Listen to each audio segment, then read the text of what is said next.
Yes we are live now. Hello friends, discuss करेंगे Hindi pedagogy के कुछ अच्छे क्वेश्चंस जो आपको हेल्प करेंगे एग्जाम में। कुछ प्रीवियस ईयर्स हैं इसमें जो एग्जैक्टली एग्जाम में हेल्पफुल होते ही हैं, क्योंकि आपका वही जो सिलेबस है फिक्स्ड है, तो क्वेश्चंस का पूछने का तरीका कई बार अलग हो जाता है, ज़्यादातर सेम भी रहता है ना। तो सभी को गुड इवनिंग, नमस्कार, राम राम, सत श्री अकाल, अस्सलाम वालेकुम, what ever you feel connected with.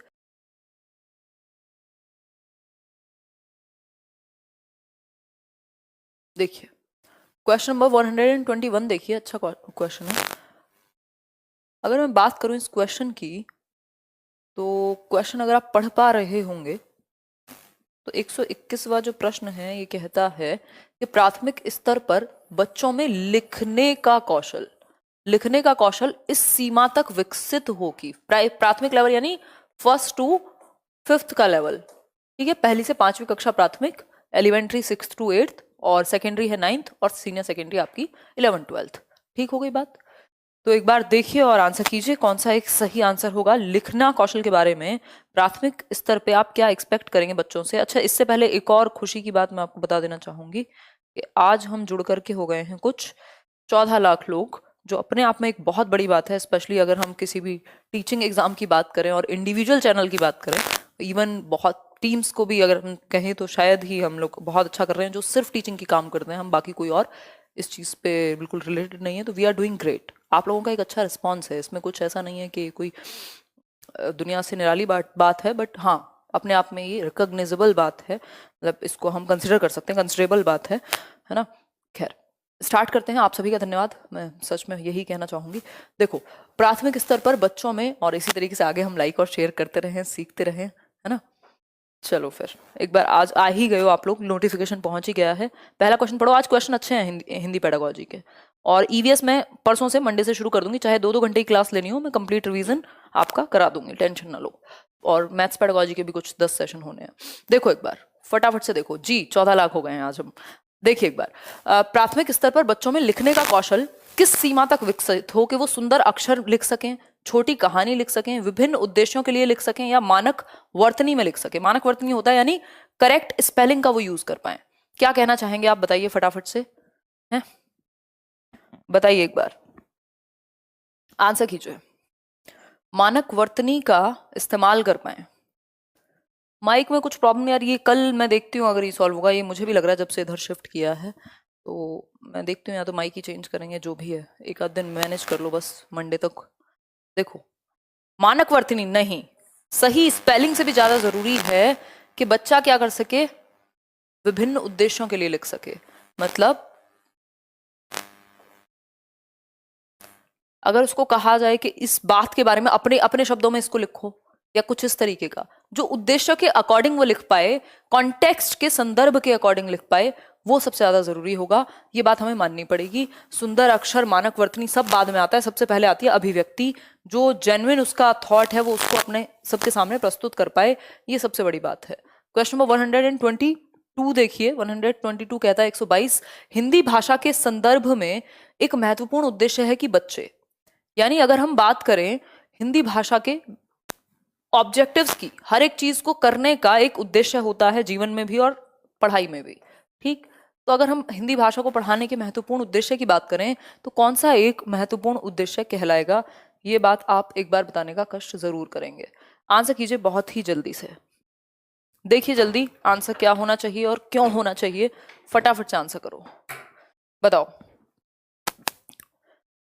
अपना शब्द भंडार विकसित कर सकेंगे, व्याकरण के नियमों को याद कर सकेंगे, कही या लिखी गई बात आलोचनात्मक दृष्टि से परख सकेंगे, या कही या लिखी गई बात को शब्दशः कह और लिख सकेंगे। बताइए। देखो, शब्दशः लिखना तो कभी भी कोई अच्छी क्वालिटी तो हम इसको कहते नहीं है कि बिल्कुल एज इट इज जैसे टीचर ने कहा और बिल्कुल छाप दिया, इसको तो नकल कहेंगे। अपना शब्द भंडार विकसित कर सकें, ठीक है कुछ हद तक। व्याकरणों के नियम को याद करना भी कोई मुख्य उद्देश्य नहीं है। कही या लिखी गई बात को आलोचनात्मक दृष्टि से परख सकें। देखो, इस बात को लेकर के ये मत सोचिएगा कि प्राइमरी स्तर पे कैसे करेंगे। कॉन्टेक्स्ट, उसके भी लेवल्स है ना, किसी बात को कहने के भी तरीके हैं, चाहे वो प्राइमरी लेवल पे हो, चाहे वो सेकेंडरी लेवल हो, चाहे एलिमेंट्री हो। शब्द भंडार ऑटोमेटिकली विकसित हो जाएगा यदि कही या लिखी गई बात को आलोचनात्मक दृष्टि से, मतलब उसके पॉइंट्स ऑफ व्यू क्या क्या हो सकते हैं, उसको देख सके। विकास गोस्वामी, बहुत बढ़िया। चलिए आगे बढ़ते हैं क्वेश्चन नंबर 123 पर। क्वेश्चन नंबर 123 कहता है प्राथमिक स्तर पर हिंदी भाषा का शिक्षण करते समय आप किस बिंदु पर सर्वाधिक बल देंगे। मतलब प्राइमरी लेवल पर आप हिंदी पढ़ा रहे हैं, कौन से एक बिंदु को आप सबसे महत्वपूर्ण मानेंगे। पहला ऑप्शन है हिंदी भाषा के मुहावरे और लोकोक्तियों को महत्वपूर्ण मानेंगे, या फिर हिंदी भाषा की विभिन्न वाक्य संरचनाओं को महत्वपूर्ण मानेंगे, या फिर सी ऑप्शन हिंदी भाषा का सौंदर्य और आंचलिकता, या फिर अगर हम कहें डी ऑप्शन मानक वर्तनी। देखो ये मेन उद्देश्य ये नहीं होता कि स्पेलिंग सही हो, मुहावरे लोकोक्ति एक अच्छा वर्ड है, लेकिन क्योंकि प्राथमिक स्तर की बात हो रही है तो यहाँ पे हम सौंदर्य की बात करते हैं, यहाँ पे हम बच्चे को इंटरेस्ट जगाने की बात करते हैं, उसके एंजॉयमेंट की बात करते हैं जो आंचलिकता और सौंदर्य में छिपा हुआ है। ठीक, तो सबसे महत्वपूर्ण यहाँ पर यही है कि जो नेचुरल अप्रोच है उसको वो पकड़ पाए। क्वेश्चन नंबर 124 देखिए, पहली कक्षा की हिंदी भाषा की पाठ्य पुस्तक में आप किस विधा को सबसे अधिक महत्व देंगे। विधा मतलब बहुत सारी विधाएं हैं जिसमें कहानी है, नाटक है, एकांकी है, निबंध है ना, तो कौन सी विधा सबसे महत्वपूर्ण होगी ये बता दीजिए, फटाफट से आंसर कीजिए, जल्दी से जवाब दीजिए, तभी जाकर के हम कहाँ बढ़ेंगे नेक्स्ट क्वेश्चन की तरफ। जल्दी से आंसर कीजिए, इतनी सुपर चैट आ रही है आजकल, देख पाती नहीं हूँ। शिखा, रोहित शॉ, कुछ क्वेश्चन भी पूछ लिया करो यार इस बहाने, जब आपका कमेंट शो ही हो जाते हैं। तो बताओ सबसे महत्वपूर्ण प्राथमिक स्तर पर कहानी होगी, स्टोरी होगी, क्योंकि बच्चा कहानी से जुड़ पाएगा। डायरी, निबंध और नाटक से भी महत्वपूर्ण है। अगर आप पाठ्य पुस्तक में कौन सी एक विधा होनी चाहिए तो हम कहेंगे कहानी, क्योंकि बच्चा कहानी से जुड़ पाता है। इतनी बात निश्चित है, कोई दिक्कत परेशानी कुछ है नहीं होगी। आगे बढ़ेंगे नेक्स्ट क्वेश्चन की तरफ। Question number 125। क्वेश्चन नंबर 125 क्या कहता है ये देख लेते हैं। 125, पढ़ने का प्रारंभ डैश से ही हो और किसी उद्देश्य के लिए हो। किससे हो पढ़ने का प्रारंभ ये देख लीजिए, फटाफट से आंसर कीजिए। पढ़ने का प्रारंभ कहाँ से हो ये बताइए। अक्षर से हो, शब्द से हो, वाक्य से हो या अर्थ से हो। इसका आंसर ध्यान से दीजिएगा, इसमें बहुत जगह पे आपको गलत आंसर्स भी मिल जाएंगे और आप लोग मान भी लेते हैं कि यही इसका आंसर होगा, जो कि आंसर है नहीं। ठीक है अनिल कुमार, ठीक है बताइए फटाफट से। अक्षर नहीं होगा इसका आंसर, वाक्य भी नहीं है और शब्द भी नहीं है। और ये पढ़ने के बारे में ज्यादातर कम से कम भी 4 बार तो क्वेश्चन आ चुका होगा। आप पढ़ने में सबसे महत्वपूर्ण क्या है, आप कहेंगे अर्थ को समझना, है ना। पढ़ने का प्रारंभ अर्थ से हो। जैसे बच्चा पहचानना भी बाद में सीखता है, पहले उसको कहानी बताई जाती है जिसका वो अर्थ ग्रहण कर पाए। अगर बच्चों को अक्षर पहचानना आता हो, वाक्य पढ़ना आता हो, शब्द पहचानना आता हो और अर्थ ना ग्रहण कर पाए तो कोई मतलब नहीं होगा। ठीक, तो इसलिए डी ऑप्शन इसका ऑफिशियल आंसर है। कोई भी आपसे कुछ भी कहे मानिएगा मत, नहीं तो 1 नंबर गवा दोगे, मेरा कुछ नहीं जाएगा। ठीक है, गाना गाने वाली थी मैं। देखो एक बात, भाषा अर्जित करने के संदर्भ में कौन सा कथन उचित नहीं है। 126 नंबर क्वेश्चन देखिए, भाषा अर्जित करने के विषय में कौन सा कथन उचित नहीं है, यानी लैंग्वेज एक्विजिशन के बारे में। एक्विजिशन एक है भाषा अर्जन, दूसरा है अधिगम। अब एक्विजिशन की यदि बात करें तो कौन सी एक बात सही नहीं होगी ये हमसे पूछा है। नहीं लिखा है तो ध्यान से आंसर कीजिएगा, नहीं तो क्वेश्चन बहुत गलत होते हैं इस नहीं के चक्कर में। ठीक, अगर मैं बात करूं तो यह एक सहज प्रक्रिया है, यानी नेचुरल प्रोसेस है, स्वाभाविक है। क्या है, नियमों को आत्मसात करते हैं या बच्चों को नियम बनाना सिखाया जाता है। भाषा अर्जन के बारे में कौन सा कथन सही नहीं है।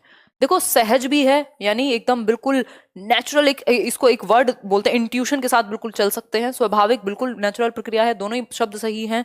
नियमों को आत्मसात करते हैं, ये बात भी सही है, बच्चे ऑटोमेटिकली ही कर लेते हैं। लेकिन बच्चों को नियम बनाना सिखाया जाता है, ये कहना गलत होगा, क्योंकि जब आप अपनी मातृभाषा को अर्जित कर रहे हैं अपने आसपास माहौल से, उसके लिए आपको कोई पुस्तक नहीं पढ़ती, कोई किताब नहीं देखनी, कोई रूल नहीं सीखना, कोई स्कूल नहीं जाना, कोई टीचर नहीं है, कोई पाठ्य पुस्तक नहीं है। सिर्फ एनवायरमेंट है आपके घर का माहौल जिससे आपने भाषा को सीख लिया। आप अगर अपनी मातृभाषा मदर टंग में बात करेंगे तो क्या कभी आपने नियम सीखे थे? पहले आपने बोलना सीख लिया था, थोड़ा तुतला करके, गलत बोल के सही बोल के आपने वो सीख ली थी। तो नियम बनाना कोई नहीं सिखाता अर्जन में, अधिगम में सिखाए जाते हैं नियम, यानी लर्निंग में सिखाए जाएंगे। ठीक हो गई बात यहां तक की। आगे बढ़ जाएं, क्वेश्चन नंबर 127, लिखना सीखने में सबसे अधिक महत्वपूर्ण, यानी राइटिंग में सबसे महत्वपूर्ण क्या है। अगर पूछेगा पढ़ने में सबसे महत्वपूर्ण, आप कहेंगे अर्थ, ठीक, लेकिन लिखना सीखने में बताइए, लगभग बात उसी के आसपास घूमती है। लिखना सीखने में भी सबसे इंपॉर्टेंट है अर्थ की अभिव्यक्ति। लिख क्यों रहे हो आप, कि आप अपनी बात को क्या कर पाओ, एक्सप्रेस कर पाओ। अपनी बात को अभिव्यक्त कर पाओ, इसीलिए लिखा जाता है, इसीलिए पढ़ा जाता है कि अर्थ को ग्रहण कर पाओ और अर्थ की अभिव्यक्ति यानी जो मीनिंग है उसका एक्सप्रेशन लिखने में आएगा और अर्थ को ग्रहण करना पढ़ने में आएगा। तो डी ऑप्शन से बेहतर ऑप्शन आपके पास अवेलेबल नहीं है। ये सारी चीजें बेवजह हो जाएंगी यदि आप अपनी बात को एक्सप्रेस ही नहीं कर पाए, तो लिखने का उद्देश्य कोई बचेगा नहीं। आगे बढ़ेंगे क्वेश्चन नंबर 128 पर। वाइगॉस्की ने भाषा विकास का डैश परिप्रेक्ष्य प्रस्तुत किया। बताइए वाइगॉस्की ने भाषा विकास का कौन सा एक परिप्रेक्ष्य प्रस्तुत किया? व्यवहारवादी, समाज सांस्कृतिक, व्यवहार सांस्कृतिक या संज्ञानवादी? आंसर कीजिए। चलो मैं दो ऑप्शन हटा ही देती हूँ, संज्ञानवादी की भी हम बात नहीं कर रहे, व्यवहारवादी की भी हम बात नहीं कर रहे। बताइए एक बार, व्यवहार सांस्कृतिक होगा या समाज सांस्कृतिक होगा? बहुत जल्दी से आंसर करो। बी। चलो अच्छी बात है, आप लोग सी नहीं कर रहे हैं आंसर, नहीं तो दुख की बात हो जाती।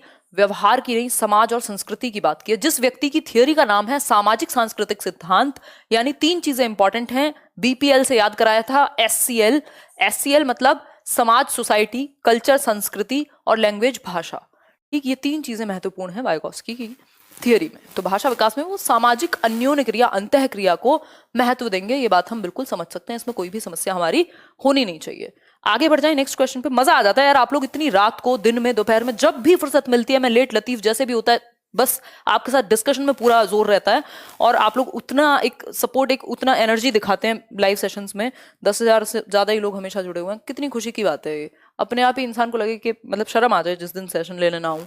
बहुभाषिक कक्षाओं में बच्चों की घर की भाषा को स्थान देने की दृष्टि से कौन सा कार्य सर्वाधिक प्रभावी है?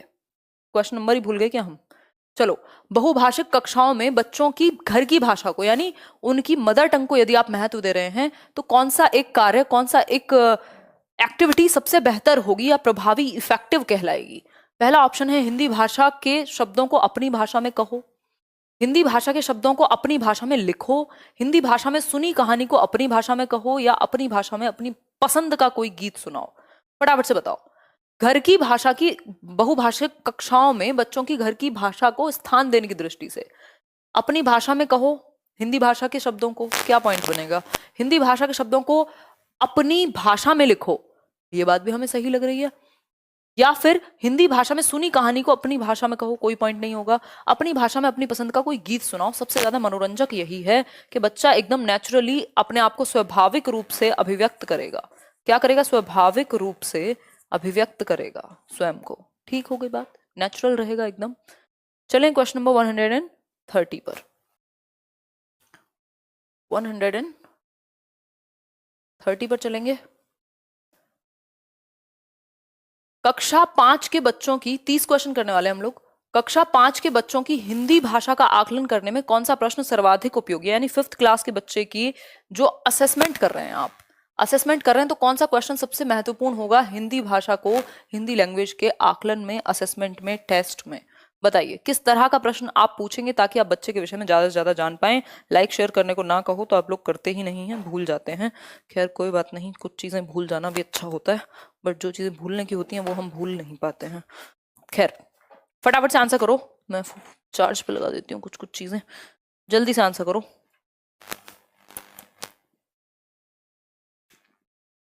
देखिए अगर मैं बात करूं कौन सा प्रश्न सबसे बेहतर है, तो झूरी के कितने बैल थे, वन वर्ड आंसर आ जाएगा।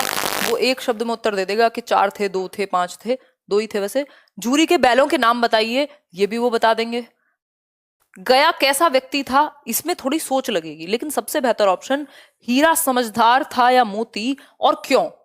अब यहां पे पहले सोचना भी पड़ेगा कि कौन समझदार था और क्यों समझदार था। मतलब बच्चे का मुक्त उत्तर वाला प्रश्न है जिसमें बच्चे की सोच, उसकी चिंतन प्रक्रिया पूरे तरीके से इन्वॉल्व होगी। ठीक, आंसर क्या होगा? D option. आगे बढ़ेंगे नेक्स्ट क्वेश्चन पे, क्वेश्चन 131। देखिए हिंदी भाषा में आकलन का मुख्य उद्देश्य यानी मेन ऑब्जेक्टिव असेसमेंट का बताइए। बच्चों के व्याकरण के ज्ञान को जानना, व्याकरण के ज्ञान को जानना, व्याकरण के नियमों को रटवाना, ये कभी भी उद्देश्य नहीं होता। इस बात को आप याद रख सकते हैं। व्याकरण के विषय में एक बहुत प्यारा शब्द है जिसको हम कहते हैं संदर्भ, उसको आप याद रखिएगा। ठीक, दूसरा है बच्चों के शब्द भंडार का आकलन करना, वो कैब का आप असेसमेंट करेंगे। प्रभावी भाषा प्रयोग में बच्चों की मदद करना या फिर भाषा प्रयोग संबंधी त्रुटियों का आकलन करना। आंसर कीजिए फटाफट से, फिर ही जाकर हम बढ़ेंगे आगे। तो हम सबसे बेहतर क्या हो सकता है इसमें, सिर्फ त्रुटियों का आकलन करना, प्रभावी भाषा प्रयोग में बच्चों की मदद, यानी इफेक्टिवली वो लैंग्वेज को कैसे यूज कर पाए, ये उद्देश्य रहेगा आकलन का, कि उनको और कैसे बेहतर और कैसे प्रभावी बनाएं, उनकी अभिव्यक्ति को, उनकी समझ को भाषा की। ये इसलिए आप असेसमेंट करते हैं, ना कि शब्द भंडार में बढ़ावा हो जाए, ये सब चीजें सेकेंडरी हैं। ओवरऑल इसमें सारी चीजें आ जाएंगी सी ऑप्शन के अंदर, बाकी ऑप्शंस इंक्लूडेड हैं, अंतर्निहित हैं। ठीक है बात। आगे चलते हैं क्वेश्चन नंबर 132 पर। देखिए एक बार, तीसरी कक्षा का मोहित अक्सर पढ़ते समय शब्दों की पुनरावृत्ति करता है, यानी रिपीट करता है। पुनरावृत्ति मतलब रिपीट करता है शब्दों को। अब इसके लिए क्या होना चाहिए ये बता दीजिए। तीसरी कक्षा का मोहित अक्सर पढ़ते समय शब्दों की पुनरावृत्ति यानी रिपीट करता है। आप उसके पठन के बारे में क्या कहेंगे? उसे पढ़ना नहीं आता, बच्चे में कमियां कम से कम निकालिएगा पेपर में, उसे पढ़ने में बहुत कठिनाई होती है, वह अर्थ की खोज में पुनरावृत्ति करता है, या उसे शब्द पढ़ने में कठिनाई होती है। तो हम बच्चे को हमेशा एक पॉजिटिव साइड ही रख के देखते हैं, बजाय कि एकदम इतना ये कह दें पढ़ने में कठिनाई हो सकती है, लेकिन सबसे बेहतर ऑप्शन है वह अर्थ की खोज में पुनरावृत्ति करता है। अब आप कहेंगे आपको कैसे पता लगेगा कि वो अर्थ समझने की कोशिश कर रहा है? क्योंकि लिखा हुआ है तीसरी कक्षा का मोहित अक्सर पढ़ते समय शब्दों की पुनरावृत्ति करता है। हम बेसिकली मान रहे हैं, वैसे यहाँ कभी कभी नहीं लिखा होता, कभी कभी लिखा होता तो बहुत बड़ा हिंट हो जाता, लेकिन हम मान सकते हैं कि वह अर्थ की खोज में पुनरावृत्ति करता होगा, मतलब वो अर्थ को, मीनिंग को समझने की कोशिश करता होगा। जैसे आप भी एक वर्ड को कई बार 2 बार पढ़ लेते होंगे, एक लाइन को दोबारा पढ़ लेते होंगे, ताकि अर्थ मीनिंग अच्छे से समझ में आ जाए। तो हम तो पॉजिटिव ही लेकर के चलेंगे ना, क्योंकि रिपीट किया है, कुछ ऐसा तो है नहीं गलत पढ़ता है, रिपीट ही तो किया है, तो रिपीट करने में तो कोई दिक्कत नहीं है। अगर ये नहीं होता तो हम कठिनाई की तरफ चले जाते कि भाई हो सकता है समझने में, पढ़ने में कठिनाई हो। क्वेश्चन नंबर 133 देखिए, भाषा सीखने सिखाने की प्रक्रिया में सबसे कम महत्वपूर्ण, लीस्ट इंपॉर्टेंट, सबसे कम महत्वपूर्ण क्या होगा भाषा सीखने और सिखाने की प्रक्रिया में? पहला ऑप्शन है भाषा की पाठ्य पुस्तक यानी टेक्स्ट बुक, भाषा का आकलन यानी असेसमेंट, भाषा शिक्षण की पद्धति, या फिर भाषा का परिवेश। सबसे कम, अगर सबसे ज्यादा पूछा होता आंसर हो जाता परिवेश, इसमें कोई भी डाउट नहीं है। सबसे इंपॉर्टेंट होता है एनवायरमेंट। लैंग्वेज के लिए एनवायरमेंट के बिना कोई और दूसरी चीज महत्वपूर्ण नहीं है, ये सब सेकेंडरी है, लेकिन ये भी महत्वपूर्ण है। सबसे कम महत्वपूर्ण है पाठ्य पुस्तक। ठीक, सीखने सिखाने की प्रक्रिया में सबसे कम महत्वपूर्ण है पाठ्य पुस्तक, क्योंकि सबसे ज्यादा इंपॉर्टेंस हम किसको देते हैं? एनवायरमेंट को देते हैं। क्वेश्चन के ऑप्शन यदि बदल गए तो ये उत्तर बदल जाएगा, इतना ध्यान में रखना, रट के मत जाना, नहीं तो काम नहीं चलेगा पेडागोजी में। आंसर होगा इसका भाषा की पाठ्य पुस्तक, क्योंकि अगर आकलन नहीं होगा तो पता नहीं लगेगा कि बच्चे ने सीखा कितना, शिक्षण पद्धति ही नहीं होगी तो आप कैसे सिखाएंगे, भाषा का परिवेश तो सबसे ज्यादा जरूरी है। तो किताब के अलावा भी बहुत सारे तरीके हैं, इसलिए यहां पे हम कह सकते हैं कि पाठ्य पुस्तक कमजोर पड़ गई बाकी के 3 ऑप्शंस के सामने। ठीक है बात, तो इसलिए यही आंसर होगी, क्योंकि सबसे कम यही है। क्वेश्चन नंबर 134 देखिए, भाषा शिक्षक के लिए जरूरी है कि वे भारतीय भाषाओं की डैश को स्वीकार करें और समृद्ध साहित्य को डैश की दृष्टि से देखें। आंसर कीजिए, तब आप बताइए। बहुत बढ़िया, जितने भी लोग कमेंट्स में लिखते रहते हैं लाइक शेयर कीजिए। गजब गजब। तैयारी कैसी चल रही है? बढ़िया चल रही है ना? सारे वीडियोस देख चुके हो ना प्लेलिस्ट में? मैं अभी मैराथन की तैयारी कर रही हूँ, मैं देखती हूँ, मतलब तैयारी किया मतलब दिमाग में कि 15 से 20 रखें, डेट क्या रखें, लगातार 5 दिन मैराथन चलाएंगे। बताइए। हम कह सकते हैं, अब इस आइडिया को भी कॉपी करेंगे कई लोग, भाषाओं की विविधता को स्वीकार करें कि डाइवर्सिफाइड है, लैंग्वेज बहुत सारी हैं, और समृद्ध साहित्य को सराहना की दृष्टि से, मतलब उसको एक बेहतर, सराहना क्या कहेंगे उसको, प्रेज करने की दृष्टि से, अच्छा मान करके। ठीक, इसलिए उल्टा नहीं हो सकता। भाषाओं की सराहना को स्वीकार करना नहीं है, भाषाओं की विविधता को स्वीकार करके साहित्य की सराहना करनी है। ठीक, तो इसको कंबाइंड बना के देख लेना, ऐसे क्वेश्चन में जरूर गलती होती है, और आजकल ऐसे ही पेयर वाले क्वेश्चन पूछता है फिल इन द ब्लैंक में, तो 1 नंबर बेकार में चला जाएगा। ठीक है, 134 क्वेश्चन हो गया। 135 ये है आखिरी सवाल, मतलब आखिरी नहीं है ये, इस सेट का आखिरी, अभी 15 क्वेश्चन और करेंगे। पहली कक्षा के बच्चों के साथ कविता गायन के बाद आप क्या करेंगे? कविता गायन यानी रेसिटेशन कर लिया आपने, पोइट्री की या किसी पोयम को रिसाइट कर लिया, अब क्या करेंगे इसके बाद? बच्चों से कहेंगे कि वे सुनी हुई कविता को शब्दशः दोहराएं। ये शब्दशः दोहराने से बुरा और कुछ है नहीं, कि आपने एज इट इज रिपीट कर दिया, मतलब हम कह सकते हैं कि बिल्कुल रटंत विद्या हो गई, रोट मेमोराइजेशन। बच्चों से कविता पर आधारित प्रश्न पूछेंगे, ये बात फिर भी सही है कि भाई जो कविता उन्होंने पढ़ी रिसाइट की उससे उनकी अंडरस्टैंडिंग कॉम्प्रिहेंशन बढ़ेगा, समझ बढ़ेगी। बच्चों को कविता में आए 5 शब्द बताने के लिए कहेंगे, या बच्चों से कहेंगे कि वे अपनी भाषा में अपनी पसंद की कोई कविता सुनाए। फटाफट से बताइए, फिर हम जाकर के बढ़ेंगे आगे। आंसर कीजिए।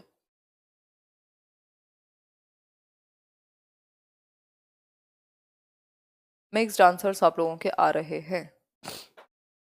यार कविता, बच्चों से कविता पर आधारित प्रश्न आप पूछ सकते हैं कविता गायन के बाद, ठीक है बात। आगे बढ़ेंगे नेक्स्ट क्वेश्चन पे, नेक्स्ट सेट पे बढ़ेंगे। क्वेश्चन नंबर, ये पीछे है आपका एक सेट, 39 होगा मेरे ख्याल में, यहाँ पे 3। देखो क्योंकि ये बड़ा देर तक मैं आगे पीछे करती रह जाती हूँ, इसलिए मेरे को आज बैठ गए हैं दिमाग में ये पेपर्स, बताओ दिमाग में बैठ गए हैं, ऐसा लगता है कि खुद ही बनाए हों, बड़े तो हम नहीं हुए। खैर ये देखिए क्वेश्चन नंबर 106, प्राथमिक स्तर पर हिंदी भाषा सिखाने के लिए सबसे अधिक जरूरी है, प्राइमरी लेवल पर हिंदी भाषा सिखाने के लिए सबसे अधिक महत्वपूर्ण बात आप मुझे बताएंगे अभी के अभी। प्राइमरी लेवल पर भाषा शिक्षक का भाषा ज्ञान, कक्षा में रंगीन पाठ्य पुस्तकें, कक्षा में प्रिंट समृद्ध परिवेश, या कक्षा में लिखित आकलन। ये क्वेश्चन इंग्लिश में भी आता है और हिंदी में भी करा देंगे, कुछ रीड के प्रीवियस ईयर पेपर आने दो।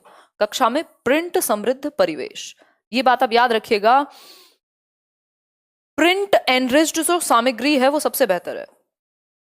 प्रिंट एनरिच्ड का मतलब क्या है यहाँ, कि माहौल हो भाषा का चारों तरफ, कहीं अगर जरूरत पड़ रही है चार्ट लगे हुए हैं, कहीं फ्लैश कार्ड्स का यूज हो रहा है, कहीं किसी और चीज का यूज हो रहा है ना, कविताएं हैं कुछ है, तो भाषा ज्ञान माहौल से ज्यादा जरूरी नहीं है ना कुछ। लैंग्वेज में एनवायरमेंट से ज्यादा कुछ भी जरूरी नहीं है, अगर आपने एनवायरमेंट दे दिया बच्चा सीख जाएगा। आपने भी तो ऐसे ही सीखी है ना भाषा, एनवायरमेंट जितना ज्यादा मिलेगा उतना बेहतर आप सीख पाएंगे। बच्चे बोलचाल की भाषा का अनुभव लेकर विद्यालय आते हैं, इसका निहितार्थ बता दीजिए। यानी बोलचाल की भाषा का अनुभव लेकर विद्यालय आते हैं, इसका निहितार्थ बताइए। निहितार्थ मतलब इसका अर्थ क्या है। पहला ऑप्शन है बच्चों को बोलचाल की भाषा न सिखाई जाए, ऐसा थोड़ी होता है। बच्चों की बोलचाल की भाषा को सुधारा जाए, या फिर बच्चों के भाषाई अनुभवों का उचित प्रयोग किया जाए। हमें ऑप्शन तो अच्छा नजर आ रहा है बट एक ऑप्शन इसमें छिप गया है। ऑप्शन नंबर 4 देखिए, ये कहता है बच्चों के भाषाई अनुभवों को कक्षा के बाहर रखा जाए। ऐसा तो कभी नहीं करना, आपको उनके एक्सपीरियंस को रियल लाइफ से कनेक्ट करना है, क्लासरूम को। बोलचाल की भाषा न सिखाई जाए, ये भी मूर्खतापूर्ण बात हुई। बच्चों की बोलचाल की भाषा को सुधारा जाए, क्यों सुधारोगे, वो तो उनकी भाषा है? मातृभाषा को थोड़ी परिवर्तन कर दोगे। बच्चों की भाषाई अनुभवों का उचित प्रयोग, जो भी लेके आता है बच्चा क्लासरूम में उसका भरपूर इस्तेमाल कर पाए, तब तो आप टीचर हैं, नहीं तो कोई फायदा नहीं होगा। मतलब प्रीवियस नॉलेज से कनेक्ट करके आप उसको बेहतर बना पाए, तब तो फायदा होगा। क्वेश्चन नंबर 108 देखिए, भाषा सीखने सिखाने में आप किसे सबसे अधिक महत्वपूर्ण मानते हैं? लैंग्वेज लर्निंग की यदि हम बात करें, लैंग्वेज टीचिंग और लर्निंग की बात करें, तो सबसे महत्वपूर्ण क्या है? संज्ञानात्मक विकास, सामाजिक अंतःक्रिया, दृश्य श्रव्य सामग्री, या बाल साहित्य। बताइए एक बार। ये पेपर है 2018 का, लैंग्वेज 1 लैंग्वेज 2 दोनों करा रही हूं मैं, क्योंकि मुझे पता है ज्यादातर लोगों ने तो लैंग्वेज 1 करके ही छोड़ दी होगी, ये सोच के कि मेरे पास तो 2 है ही नहीं, जबकि सिलेबस सेम है। इनसे ज्यादा स्टैंडर्ड क्वेश्चन आपको कहीं किसी प्रैक्टिस सेट में नहीं मिलेंगे, ठीक है बात। देखिए सामाजिक अंतःक्रिया, सामाजिक अंतःक्रिया, और ये मैंने टेलीग्राम पे शेयर किया हुआ है विद आंसर की आपके साथ, फिर भी कई लोगों को ये नहीं पता कि कौन सा पेपर है। कमाल करते हो हैं। सामाजिक अंतःक्रिया यानी सोशल इंटरेक्शन। भाई परिवेश की बात करते हैं ना हम भाषा में, परिवेश में है क्या? इंटरेक्शन है समाज के साथ, तभी तो भाषा आ रही है। अंतःक्रिया है, इन सबसे महत्वपूर्ण है कि डायरेक्ट कांटेक्ट में बच्चा सबसे ज्यादा एक्टिव कहां होगा? जब वो खुद से बात करेगा, बजाय कि वो दृश्य। आप सबसे ज्यादा कनेक्शन कब फील होगा? जब मैं और आप सामने हो। लेकिन दृश्य श्रव्य साधनों से काम चलाना पड़ रहा है, अभी बाल साहित्य पढ़ेगा, संज्ञानात्मक विकास होगा। सबसे महत्वपूर्ण है कि वो इंटरेक्ट करे, डायरेक्ट यूज करे भाषा का, ठीक है बात। आगे बढ़ेंगे क्वेश्चन नंबर 109 की तरफ। देखिए एक बार, हिंदी भाषा शिक्षक का यह प्रयास होना चाहिए कि वे मतलब as a Hindi language teacher आपकी कोशिश क्या होनी चाहिए? बच्चों की भाषा संबंधी सहज रचना शक्ति को बढ़ने के अवसर देंगे, बच्चे की मातृभाषा के स्थान पर हिंदी भाषा को ही प्रयोग में लाएंगे। मातृभाषा को स्थान देना होता है, कभी भी मना नहीं करते। मानक भाषा का ही प्रयोग करेंगे। मानक भाषा का मतलब होता है स्टैंडर्ड लैंग्वेज। ये जरूरी नहीं है कि आप आते ही बच्चों को स्टैंडर्ड लैंग्वेज उस पर थोप दें, बच्चों को शिक्षाप्रद बाल साहित्य पढ़ने के भरपूर अवसर देंगे। ये बात भी सही है और ये भी सही है। अब पहले लाइक शेयर करके बताओ, 12,000 के 12,000 लोग, 8200 लोगों ने लाइक किया है, कहाँ है 4,000 लोग? ये बताओ, बच्चों की भाषा संबंधी सहज रचना शक्ति को बढ़ने के अवसर दें, ये ज्यादा बेहतर है या फिर बच्चों को शिक्षाप्रद बाल साहित्य पढ़ने के अवसर दें? अब सिंपल अपना तो एक ही फंडा है, बच्चा जहां ज्यादा एक्टिव है वो ज्यादा बेहतर है। बाल साहित्य पढ़ने से ज्यादा जो एक्टिव होगा बच्चा वो होगा जब आप उसकी क्रिएटिविटी, उसके सहज अभिव्यक्ति को, उसके एक्सप्रेशन को महत्व देंगे। ठीक है, तो सबसे बेहतर रहेगा ये, क्योंकि बच्चे की जो उसकी नेचुरली जो एक क्रिएटिविटी या जो एक अपने आप को सहज रूप से प्रकट करने की भावना आ रही है उसको आप मौका दें। तो सबसे ज्यादा एक्टिव बच्चा ए ऑप्शन में। ऐसे ऑप्शंस को ऐसे ही निकाला जाएगा अगर आप एलिमिनेट करने की बात करें। यही डिफरेंस है। फिर कक्षा 5 के बच्चों के भाषा आकलन के संदर्भ में आप किस सवाल को सबसे कमजोर मानते हैं? क्वेश्चन पढ़िएगा, किस सवाल को सबसे कमजोर मानते हैं? कमजोर बताइए, कौन सा सवाल सबसे लीस्ट इंपॉर्टेंट या कमजोर होगा, जिससे बच्चों के भाषा ज्ञान का कम पता लगेगा बाकियों के मुकाबले? ठीक है, कमजोर बताइए। केशव सबसे क्या कहता होगा? कल्पना करके केशव के शब्दों में लिखो। केशव है बच्चा जो शब्दों में लिख देगा उसके, है? यदि बच्चे को आप उसके अनुभव से जोड़िए ना। यदि इला तुम्हारे स्कूल में आए तो उसे किन किन कामों में परेशानी होगी? अपने दोस्तों से पूछकर पता करो कि कौन किस बात से घबराता है, या ईदगाह कहानी में। तो आंसर होगा डी ऑप्शन। आंसर होगा डी ऑप्शन। इसका रीजन है, यहां भी बच्चे को दिमाग लगाना पड़ेगा, केशव बनना पड़ेगा, कल्पना करनी पड़ेगी केशव कैसे सोचता है इस सिचुएशन में, है ना, मेरा दोस्त कैसे सोचता, तो उसमें भी उसका दिमाग लगेगा, चिंतन उसका होगा। तो मुश्किल बात है, यानी ज्यादा चीजें आकलन कर पाओगे आप यदि ये कराओगे तो। इला तुम्हारे स्कूल में आए, यहां भी उसकी कल्पना शक्ति लगेगी, तो ये भी ओपन एंडेड क्वेश्चन है, मुक्त उत्तर वाला प्रश्न है। अपने दोस्तों से पूछकर पता करो कि कौन किस बात से घबराता है, ये भी, इसमें भी उसकी रचनात्मकता लगेगी, एक्टिविटी करेगा, कुछ क्रिएटिविटी लगेगी। लेकिन जो लास्ट क्वेश्चन है वो है ईदगाह कहानी में हामिद ने मेले से क्या खरीदा? तो वो चिमटा जो है वो वन वर्ड आंसर है। क्या है? वन वर्ड आंसर है। ये क्लोज्ड एंडेड प्रश्न है, इससे बहुत कुछ सीखने को बच्चे को नहीं मिलेगा। आंसर होगा डी ऑप्शन। आगे बढ़ेंगे क्वेश्चन नंबर जो भी है आपका 111 पे। भाषा का अति महत्वपूर्ण प्रकार यानी इंपॉर्टेंट फंक्शन क्या है लैंग्वेज का? सुनना, अक्षर ज्ञान, संप्रेषण या लेखन? बताइए, फटाफट से आंसर कीजिए भाई। सबसे ज्यादा क्या महत्वपूर्ण है? जहां बच्चा सबसे ज्यादा एक्टिव है, यानी कम्युनिकेशन। ठीक, सुनने से भी ज्यादा, अक्षर के ज्ञान से भी ज्यादा, लेखन से भी ज्यादा, जब वो कम्युनिकेट करे। सबसे महत्वपूर्ण फंक्शन लैंग्वेज का, मैं और आप, मैं अपनी बात कह पाऊं, आप अपनी बात कह पाए, हम दोनों अपनी बातें कह पाए, समझ पाए एक दूसरे को, यही है संप्रेषण यानी कम्युनिकेशन। ठीक है, संप्रेषण को देख करके घबराना नहीं है अंग्रेजी माध्यम वालों, कम्युनिकेशन। ठीक है बात। आगे बढ़ जाएं, क्वेश्चन नंबर 112 पर देखते हैं एक बार। सुनने और लिखने की कुशलता का आकलन करने का सबसे अच्छा तरीका, यानी लिसनिंग और राइटिंग को अगर आप असेस कर रहे हैं तो सबसे बेहतर तरीका कौन सा होगा? कविता को शब्दशः है तो कभी नहीं दोहराना। सिर्फ प्रश्नों के उत्तर पूछ लोगे तो उससे भी कुछ नहीं होने वाला। अपने शब्दों की बात हो रही है तो ठीक है, ये तो बहुत ही आसान थे हटाना, सिर्फ डी सी ऑप्शन ही बचा। सुनी गई कहानी को अपने शब्दों में लिख दो, बात खत्म हो गई। ठीक, 135 रिपीट, 135 पिछले वाले सेट का करा देंगे, अभी कर लेंगे, पहले ये वाला सेट खत्म कर लेते हैं। सार्थक पढ़ते समय कभी कभी वाक्यों शब्दों की पुनरावृत्ति करता है, यह भाषाई व्यवहार क्या दर्शाता है? आसान है, अब तो हमने इस तरह का एक सवाल किया ही था। बता दीजिए, जल्दी से आंसर कीजिए। या उतनी संस्कृत मुझे नहीं आती है कि मैं आपको समझा भी पाऊं, है ना, पढ़ तो मैं लूंगी बट समझा नहीं पाऊंगी संस्कृत। बताइए, वह पढ़ने में अधिक समय लेता है, अटक अटक कर पढ़ता है, समझ के साथ पढ़ने की कोशिश करता है? भाई बच्चा तो अच्छा ही होता है ना, हम तो यही मानते हैं एनसीएफ के अकॉर्डिंग। और अटक अटक कर ही पढ़ता है, ये गड़बड़ है, क्योंकि कभी कभी वो वाक्यों की पुनरावृत्ति करता है। ठीक हो गई बात, यानी रिपीट करता है, तो अपनी समझ के अनुसार अपने शब्द को समझने का प्रयास करके तब पढ़ रहा है। हिंदी भाषा में आकलन का उद्देश्य नहीं है, यानी असेसमेंट का उद्देश्य नहीं है। बताइए एक बार, आंसर कीजिए। बच्चों की भाषा प्रगति को अभिभावकों और अन्य शिक्षकों को बताना, भाषा सीखने के संदर्भ में प्रत्येक बच्चे की विशेष आवश्यकता की पहचान करना, भाषा सीखने सिखाने की प्रक्रिया को उन्नत बनाना, बच्चों की भाषागत त्रुटियों की ही पहचान करना। आंसर कीजिए फटाफट से, तभी जाकर के हम आगे बढ़ेंगे। नहीं लिखा है तो सिर्फ त्रुटियों की पहचान करना उद्देश्य नहीं हो सकता, सिर्फ गलतियों को ही पहचानना, गलतियों को, बच्चे के एरर्स को ही पकड़ना बिल्कुल भी अच्छी बात नहीं है, बल्कि एरर तो सीखने में मौका देते हैं। ये तो सारी अच्छी बातें हैं, संदर्भ में पढ़ाना, प्रगति का ध्यान रखना, लेकिन सही क्या नहीं है? डी ऑप्शन सही नहीं है। क्वेश्चन नंबर 115 देखिए, आपके विचार से प्राथमिक स्तर पर उत्कृष्ट लेखन कार्य का उदाहरण है। उत्कृष्ट लेखन कार्य मतलब एक अच्छा लेखन, जिसको आप बेहतर बताएंगे, वो लेखन बताइए एक बार। छुट्टियां कैसे मनाई जाएं, इस पर अनुच्छेद लिखना ज्यादा बेहतर होगा। ये कौन इमोजी भेज रहा है इतने सारे, रुको एक बार देखने दो। अभी आपकी चैट मुझसे दूर हो गई है तो मुझे थोड़ा दिक्कत होती है। 113 में डी ऑप्शन रीड करो। ठीक है, मैं कर लूंगी एक बार, अभी कर लेंगे। कौन से क्वेश्चन पहुंच गए हम लोग? 115 पे पहुंचे हैं ना? हाँ, तो 13 अभी यहीं देख लेंगे, 2 क्वेश्चन पीछे ही है।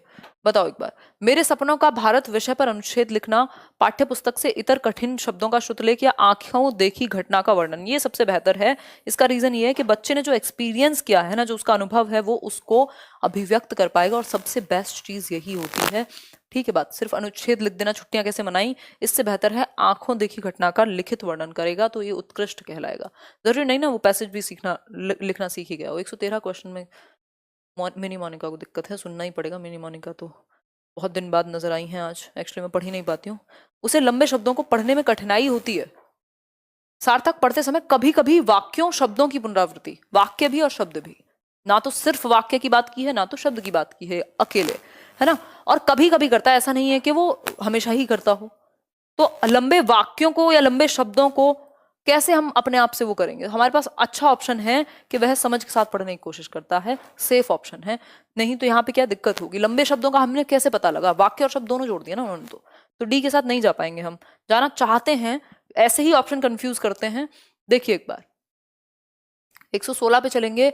भाषा सीखने के संदर्भ में कौन सा कथन सही है? भाषा सीखने के संदर्भ में कौन सा कथन सही है, ये बताइए फटाफट से, आंसर कीजिए। कौन सा कथन सही है भाषा सीखने के संदर्भ में? बच्चों में भाषा अर्जित करने की जन्मजात क्षमता होती है, बच्चों में भाषा अर्जित करने की जन्मजात क्षमता नहीं होती है, विद्यालय आकर ही सीखते हैं, या संचार माध्यमों से ही सीखते हैं। देखो, जब संचार माध्यम नहीं होते थे लोग तब भी भाषा बोलते थे, तो ये तो अपने आप ही खत्म हो गया। विद्यालय नहीं जाते थे तब भी भाषा तो बोलते ही हैं, जो लोग आज भी नहीं जाते वो भी भाषा तो बोलते ही हैं। अर्जित करने की जन्मजात क्षमता नहीं होती, ये तो बिल्कुल गलत बात है, क्योंकि ये चॉम्स्की कहते हैं कि जन्मजात क्षमता होती है, नॉम चॉम्स्की, और ये बात बिल्कुल सही है, इसमें कोई भी दिक्कत नहीं है। यहाँ सीखना लिखा हो, अर्जन लिखा हो, बहुत ज्यादा अंतर नहीं पड़ेगा। जब पर्टिकुलरली पूछेगा, अधिगम लिखा होगा, तब आप कह सकते हैं। मतलब सीखने का भी वही है, लेकिन कॉन्टेक्स्ट में सीखना यूज हो जाता है कई बार अर्जन की जगह। डिस्ग्राफिया से प्रभावित बच्चों को मुख्य रूप से डैश में कठिनाई होती है। डिस्ग्राफिया, ग्राफ का मैंने आपको बताया हुआ है, ग्राफ का मतलब ही है, बताओ क्या है ग्राफ का मतलब, फटाफट से बताओ। क्वेश्चन कोई रोते हुए इमोजी भेज रहा था इतने बड़े बड़े, रुको एक बार चेक करने दो। इसके आंसू आए। सुरभि कुमारी कह रही है, मैम आपका वीडियो सीरियल बाय कैसे मिलेगा, प्लीज बता दो। सुरभि, प्लेलिस्ट सेक्शन में जाओ, लेट्स लर्न पे, और वहां पे ईवीएस की प्लेलिस्ट है, उसमें सारी एक प्रॉपर मिले हुए हैं, फिर सीडीपी है, हिंदी है, इंग्लिश है, वहां मिल जाएंगे। देखो, ग्राफ का मतलब ही है लिखना, राइटिंग। Dysgraphia writing. अगर सुनने से कॉम्प्रिहेंशन से रिलेटेड तो अप्रेक्सिया, या अब बोलने से होता तब भी दोनों अप्रेक्सिया हो जाता। पढ़ने से related dyslexia, dyslexia. Hindi English दोनों में सेम ही कहा जाता है इसको। बस 3 क्वेश्चन और हैं आपके। क्वेश्चन नंबर 118 देखिए एक बार। प्राथमिक स्तर की भाषा की पाठ्य पुस्तक में आप किसे सर्वाधिक महत्वपूर्ण मानते हैं? यानी प्राइमरी लेवल की आपकी कौन सी है, क्या है, पुस्तक है? कैसी पुस्तक है? पाठ्य पुस्तक है। बहुप्रसिद्ध लेखकों की रचनाएं, बच्चे को क्या फर्क पड़ता है कौन सी प्रसिद्ध है और बिना प्रसिद्ध है, उसको तो भाषा सीखनी है। नैतिक मूल्यों वाली कहानियां, ठीक है। बहुतायत में दिए गए अभ्यास कार्य, बहुत ज्यादा प्रैक्टिस बच्चों को बचपन में थोड़ी कराते हैं। हिंदी भाषा को विविध रूप देने वाली रचनाएं, बताइए। डी आंसर होगा। विविधता की बात जहां भी आती है हम उससे समझ जाते हैं, नैतिक मूल्य ऑटोमेटिकली ही इसमें आ जाएंगे। आगे बढ़ेंगे क्वेश्चन नंबर 119 पर। बहुभाषिक कक्षा में बच्चों की भाषाएं, यानी जो मल्टीलिंगुअल क्लासरूम्स हैं वहां पे लैंग्वेज जो है बच्चों की वो संसाधन के रूप में कार्य करेगी, शिक्षक के लिए बेहद जटिल चुनौती है, आकलन की प्रक्रिया को बाधित करती है या फिर भाषा सीखने की प्रक्रिया को बाधित करती है। देखो, बहुभाषिकता कभी भी चुनौती नहीं हो सकती। बहुभाषिकता एक रिसोर्स है, एक संसाधन है, और संसाधन या फिर हम कहें एसेट है। इस बात को ध्यान में रखेंगे। कई भाषाएं बोलना बुरी बात नहीं है। क्लासरूम में अगर बच्चे बोलते हैं तो एक दूसरे से बच्चे सीखेंगे। देखिए एक बार क्वेश्चन नंबर 120, भाषा सीखने और भाषा अर्जित करने में अंतर का मुख्य आधार। अब ये बहुत प्यारा सा क्वेश्चन है, 2-3 बार तो कम से कम आ चुका है मिनिमम। देखो, भाषा सीखने का मतलब है यहां पर पढ़ना सीखो, सीखने का मतलब है अधिगम या लर्निंग, ठीक है, अधिगम या लर्निंग, ठीक है। अर्जन का मतलब है एक्विजिशन, जिसमें कोई जोर, कोई किताब, कोई कॉपी नहीं चाहिए, कोई टीचर, कोई स्कूल नहीं चाहिए। यहाँ पे आपको रूल्स भी पता होने चाहिए, टीचर भी हो, बुक भी हो, प्रॉपर आप सीखेंगे। हम कहेंगे ना पाठ्यपुस्तक, ना आकलन, ना जटिल संरचनाएं। भाषा में सबसे महत्वपूर्ण क्या? आप कहेंगे परिवेश, ठीक है। फिर से बोल के देखो, भाषा में सबसे महत्वपूर्ण क्या? हम कहेंगे परिवेश, यानी एनवायरमेंट। लैंग्वेज एनवायरमेंट से आती है, ठीक है बात। होपफुली इतनी बात आपको क्लियर हो गई होगी।